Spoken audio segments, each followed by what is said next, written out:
Hello, it's Miss Heather, piano and voice teacher at Conservatory of the Ozarks.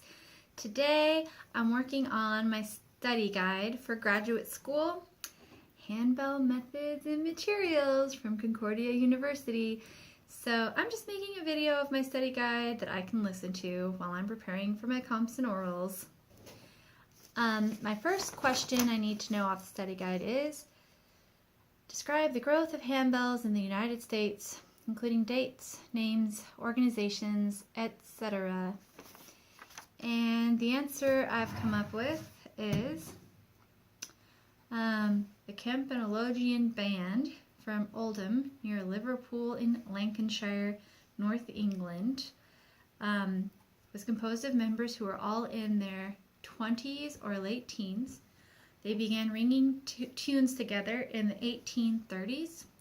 It was common for workers to play bells or brass together back then. They became known as the Lancashire Bell Ringers. There were 8 of them, but only 7 of them were ever on stage at one time. There were no professional handbell groups back then, only amateur groups. Nobody got paid. The Campanologian Band started touring for money almost right away, though. They had 14 bells, so each performer had 2 at a time. In 1841, they were brought to London by John Henry Anderson. He was known as the Wizard of the North. He was a magician, and he is the one who invented pulling a rabbit from a hat, and they performed at the Pavilion Theatre. In 1842, they returned to London. In 1843, they went back to the Adelphi, I think is how you say it, or Adelphi Theatre in London. This performance was published in the Illustrated London News. Henry Johnson was the director, coach, and violinist. The band learned to play their parts by ear and played by memory. None of them could read music. By now they had more than 14 bells. In 1844, P.T. Barnum toured England looking for acts. He brought the Campanologian Band to America to play in American theaters and in his museums. Not in his circus, because he didn't have a circus yet. In September 12th, 1844, it was the very first time that bells rang in America at Neblo's Garden Theater in uptown Manhattan, which was a very popular theater venue with both indoor and outdoor theaters. September that year was very warm in New York City. P.T. Barnum had the band dress in Swiss costumes. They pretended to be Swiss and rang Swiss bells. They caused a sensation because the Rainier family had caused a mania for anything Swiss when they came to America shortly before that, and they sang with a mellow, close harmony. They had, blood harmony because they were all related, and they had yodeling in their act, and they were a family group. Their relative was the organ tuner who didn't get to church on time for the Christmas Eve service that caused Silent Night to be written. And so they, as a family, introduced Silent Night to America. And so Swiss things were really popular at that time. That's why P.T. Barnum had them pretend to be Swiss rather than English. The Broadway Tabernacle, which was built for Finney, the famous evangelist, it held 3,000 to 4,000 people. Their band sold out the Broadway Tabernacle for a whole week. Next, they went to Boston and played at Castle Garden in Battery Park.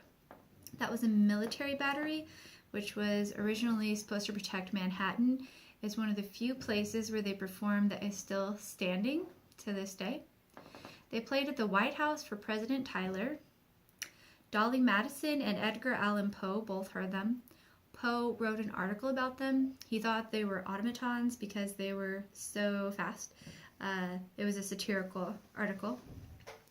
Lydia Marie Childs loved the Lancashire Ringers. She got to know them. They had 42 bells by then.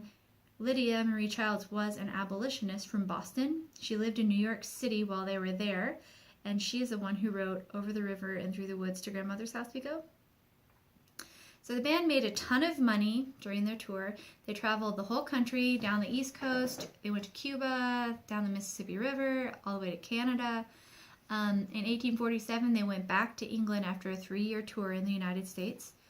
and then they did a tour of the European continent. In 1848, they got stuck in Spain during the Spanish Revolution, and the Spanish government seized their bells. Eventually, the band did a world tour, and they returned to the U.S., and then they dropped out of history.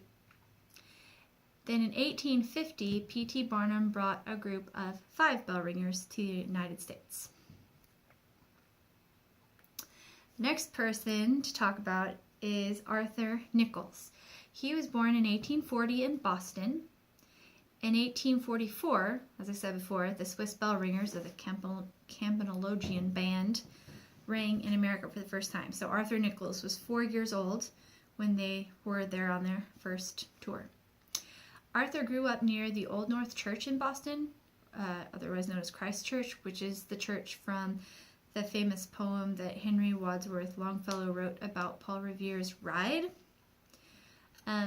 Bells were on the ground in the churchyards at that time, and Paul Revere actually had made a lot of the church bells that were in the churches, but they just kind of had gone out of use, and they just took them out of the church towers and just had them laying on the ground instead of using them to ring.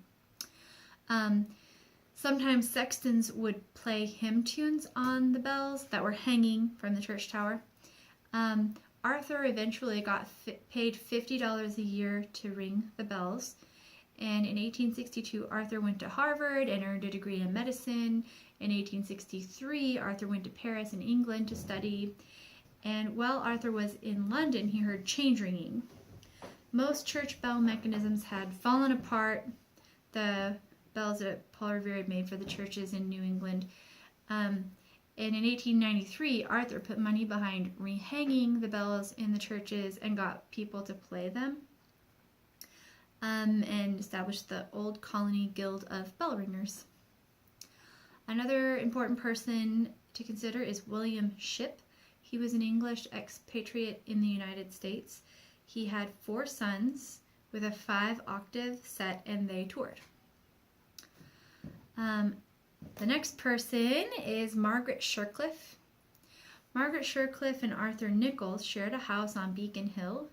Margaret Shercliffe went to England and loved hearing handbells. Margaret was very competitive. She did archery and tennis, and she played tennis at Churchill's summer home. August St. Gaudens was a famous American sculptor, and he was Margaret's uncle. Margaret was the model for the medal that he made for the Handbell Guild. Her hand holds the bell in the sculpture that he made. Margaret married Arthur Shercliffe. Arthur was a famous wealthy landscape architect. Margaret was a progressive. In February 1919, there was a textile strike. Strikers demanded a 48-hour work week rather than a 54-hour work week. Margaret went to the strike and was attacked by the police in Ipswich, Massachusetts. Margaret and her husband were both carpenters. They built most of the inside of their own home. It was remote, and there was no water or electricity. They made a well and a windmill. In 1902, Margaret's father took her to England to learn about change ringing. The Whitechapel Company gave Margaret 1 octave of bells, and she put them in storage for quite a while. But then in 1924, on Christmas Eve, Margaret, her husband, and children and friends decided they would ring carols instead of singing carols. This led to the formation of the Beacon Hill Ringers, America's first amateur ringers. In 1937, Margaret founded the New England Guild of English Handbell Ringers, the 1997 Niagara Conference. In 1954, the American Guild of English Handbell Ringers was started by Margaret. They had their first conference at Crane Mansion. They had 300 people. They were afraid they wouldn't have even 26 people show up, but they had 300 show up. They had their first 3 conferences there at Castle Hill at the Crane Mansion, and Margaret's bell holds the hand. Margaret's hand holds the bell from that sculpture that her uncle did in the HMA, Handbell Musicians of America, publications. They have 12 areas which have regional events, and their publication is called The Overtones. And pretty much all I have for question number 1 off the study guide. So hopefully that's all the information I need.